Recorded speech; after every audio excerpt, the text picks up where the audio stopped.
Hello student. आज हम लोग पढ़ेंगे rules of debit and credit.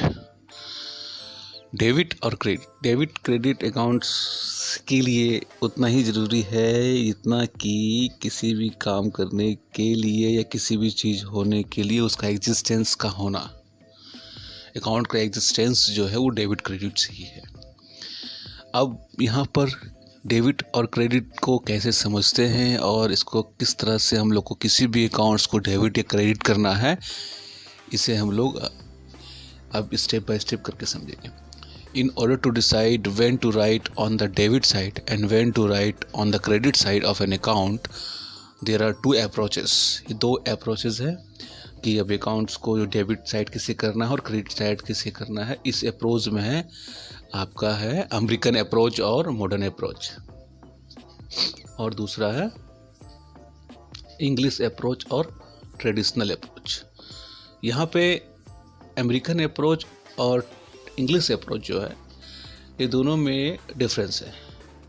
Work एक ही है, एक ही एग्जिस्टेंस में पहुँचना है, लेकिन दो अलग अलग तरीके हैं। यहाँ पर अभी हम लोग जो अभी डिस्कस करेंगे ये अमेरिकन अप्रोच के बारे में भी डिस्कस करेंगे। अमेरिकन अप्रोच में किसी भी अकाउंट्स को डेबिट और क्रेडिट करना, इस कॉन्सेप्ट में जो मैंने चार्ट में दिखा रहा हूँ, एक ग्राफ जो यहाँ पर बना हुआ है, इसमें जो है इसके माध्यम से हम लोग अमेरिकन अप्रोच को कॉन्सेप्ट को समझ सकते हैं। अब इसको 5 भागों में कैटेगराइज करके इसको बताया गया है। जैसे कि अगर कोई भी एसेट्स है, ठीक है, और एक्सपेंस या लाइबिलिटी या इनकम या कैपिटल अगर इंक्रीज होंगे, हाँ देखिए, अगर एसेट्स आपका अगर इंक्रीज हो रहा है तो वहाँ पे हम लोग को डेबिट करना है। अगर एक्सपेंस वहाँ पे इंक्रीज हो रहा है तो उसको हम लोग को डेबिट करना है। इस तरह अगर लाइबिलिटी अगर इंक्रीज हो रही है तो वहाँ पे क्रेडिट करना है।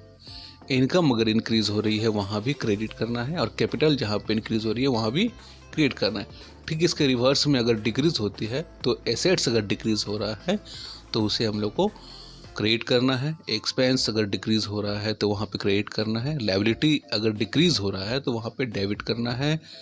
इनकम अगर डिक्रीज हो रहा है तो वहाँ पे डेबिट करना है। कैपिटल अगर डिक्रीज हो रहा है तो वहाँ पर हम लोग को डेबिट करना है। बस ये ध्यान रखें, जैसे कि कोई भी एसेट्स है, एसेट्स अगर बढ़ रहा है तो एसेट्स अकाउंट डेबिट होगी। एक्सपेंस अगर बढ़ रहा है तो एक्सपेंस अकाउंट्स डेबिट होगी।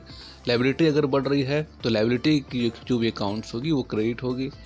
इनकम अगर बढ़ रहा है तो वो इनकम की अकाउंट जो होगी वो क्रेडिट होगी। कैपिटल की अकाउंट होगी वो क्रेडिट होगी, इंक्रीज हो रहा है उस कंडीशन में। और ठीक इसके रिवर्स, एसेट्स अगर डिक्रीज हो रहा है, जैसे कि मानिए फर्नीचर है, अगर फर्नीचर घट रहा है तो अगर वहाँ पे हम लोग को फिर क्रेडिट करना है। एक्सपेंस अगर घट रहा है तो वहाँ पे हम लोग को क्रेडिट करना है। इस तरह लाइबिलिटीज़ है, जैसे किसी से लोन या किसी से कोई सैंडरी क्रेडिटर्स है या कोई लेनदार है, अगर वो घट रहा है तो उसे हम लोग को डेबिट करना है। जैसे मान लीजिए कि आपने किसी से पैसे या कंपनी ने किसी से पैसे लिए, तो जिस टाइम में लिए उस टाइम में क्या हो गया कि उसकी लाइबिलिटी इंक्रीज़ हो रही है, तो वहाँ पे हम लोग क्या किए, भाई जिससे ये पैसे लिए उसको हम लोग को क्या दिखाएं, सैंडरी क्रेडिटर्स को हम लोग क्या किए, सैंडरी क्रेडिटर्स जो भी है उसको हम लोग किए क्रेडिट। लेकिन जब हम लोग पेमेंट कर देंगे तो फिर उसे हम लोग को डेबिट करना है। तो सिंपल अमेरिकन अप्रोच में है, जिससे अकाउंटिंग इक्वेशन वगैरह बनता है जो हम लोग आगे पढ़ेंगे। अभी सिंपल ये है कि इस कॉन्सेप्ट को थोड़ा सा अगर दिमाग में रखें तो हम लोग को इस चीज़ों को समझने में आसानी होगी।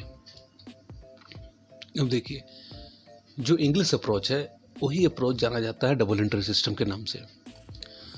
अब यहाँ पे क्या है कि according to this system there are 2 accounts involve in every business transactions, one of them is debited and other is credited.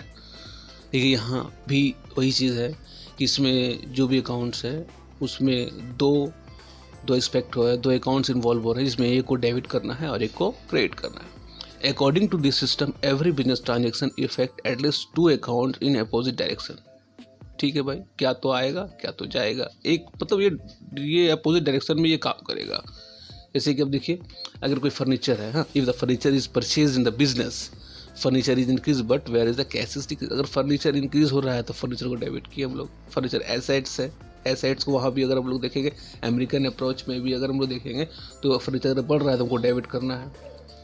अब यहाँ पे क्या हो गया, कैश भी एक एसेट से, करंट एसेट से अगर वो घट रहा है तो उसको हमको क्रेडिट करना है। तो ये जनरल कॉन्सेप्ट को हम लोग को दिमाग में लेके चलना है।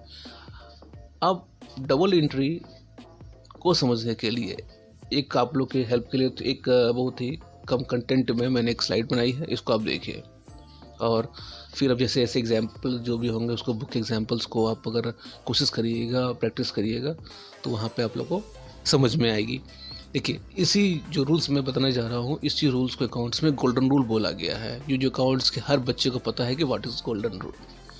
तो यहाँ पे गोल्डन रूल को दो भागों में कैटेगराइज किया गया है, एक पर्सनल अकाउंट और एक इम्पर्सनल अकाउंट। और इम्पर्सनल अकाउंट को रियल और नॉमिनल में डिफाइन किया गया है। अब यहाँ पे जो पर्सनल अकाउंट है उसके लिए क्या रूल है, उसके लिए debit what comes in, credit what goes out. This rules is applicable to the person, artificial person and representative person. ये उसके लिए एप्लीकेबल है। जैसे किसी का एक इंडिविजुअल अकाउंट्स है, अमन है, या कोई बैंक अकाउंट है, किसी इंडिविजुअल्स पे है। यहाँ पे आउटस्टैंडिंग सैलरी भी है, तो अब सैलरी का ये है आपका नॉमिनल में, लेकिन आउटस्टैंडिंग है तो इसके लिए वो किसी एक प्रॉपर किसी पर्सन्स के लिए आउटस्टैंडिंग है, तो इसलिए आउटस्टैंडिंग यहाँ पर दिखाया गया हुआ है, इसीलिए दिखाया गया है यहाँ पे पर्सनल अकाउंट्स में। प्रीपेड भी सेम उसी तरह है।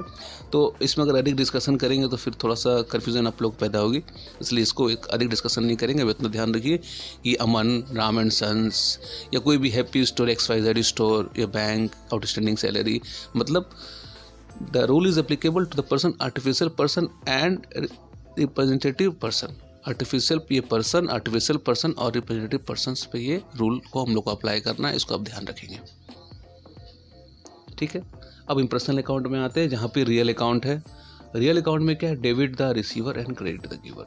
अब ये रूल किस पे एप्लीकेबल होता है, assets of the business, all the assets. अब कैश भी एसेट्स है, landed building, plant and machinery, furniture, trademark. अब यहाँ पे देखिए, यहाँ भी है कि अलग अलग करंट एसेट्स होते हैं, फिर फिक्स एसेट्स होते हैं। फिक्स एसेट्स में भी बहुत सारी चीज़ें हैं, एक टेंजिबल है, एक है इंटेंजिबल। तो धीरे धीरे, हाँ, एक बार में थोड़ा सा कन्फ्यूजन पैदा हो गया। अभी इतना सिंपल ध्यान रखिए, एकदम फ्रेशर है, सिंपल ध्यान रखिए तो समझने में काफ़ी परेशानी होगी। अगर नहीं ध्यान रखेंगे सिंपल वे में तो थोड़ा सा दिक्कत हो जाएगी आपको। तो this rules is applicable to all the assets in business. इसमें क्या अप्लाई करना है भाई, डेबिट द रिसीवर और क्रेडिट द गिवर। फर्नीचर अगर आ रहा है तो उसको डेबिट करिए, जा रहा है तो क्रेडिट करिए, है ना। कैश जैसे आ रहा है तो उसको डेबिट करिए, जा रहा है तो उसको क्रेडिट करिए। ये बस सिंपल सा ध्यान रखिए। अब इस तरह ही नॉमिनल अकाउंट में है, debit all expenses, credit all incomes. बस यहाँ पे देखिए, this rules is applicable to all the expense, income and loss and profits. Salary, wages, purchase, sales, commission receipt. Salary आपका एक्सपेंस है तो सैलरी अकाउंट डेबिट होगा। वेजेस अगर expense है तो वेजेस अकाउंट डेबिट होगा। परचेज अगर आप कर रहे हैं तो ये आपका डेबिट होगा। सेल्स कर रहे हैं तो ये क्रेडिट होगा, ठीक है। कमीशन अगर आपका इनकम है तो आपका वो फिर क्रेडिट होगा। बस थोड़ा सा ध्यान रखिए और प्रैक्टिस करिए और आगे की ओर बढ़ते जाइए। धन्यवाद।